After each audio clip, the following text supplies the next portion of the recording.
I feel like my love of film kind of goes beyond myself. I'm reminded of a time. I've only ever been to one film festival in my life. I went to Berlinale, and I saw a number of films there. The Berlin Film Festival was like an incredible experience, and I recall just the moment that we went to see, what was it? It was this a foreign language Italian remake of Pinocchio, and there are a billion remakes of Pinocchio now, but that one I remember being really special.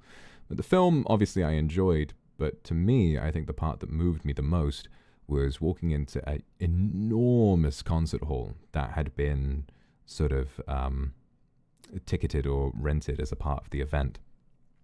This gigantic concert hall, seeing, you know, a normal cinema is like maybe a big cinema screen is like 100 people, right? Or less. Literally, I think there were thousands of people in here who had all come from God knows how many walks of life, parts of the world, and they'd all sat in the same room, a big room, but they'd all sat in the same room to watch an obscure little remake of Pinocchio that none of them had ever seen before.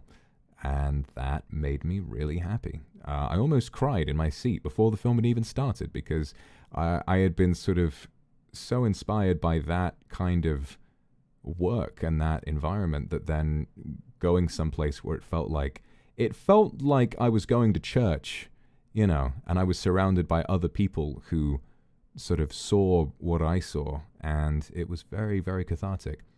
Right. My interest has always been, I'm interested in films from all parts of the world, but I think that one of my interests definitely is having this platform and being able to draw attention to more good films and getting you guys who may never watch those films or would never have watched them, and to appreciate some of the things that I really care about.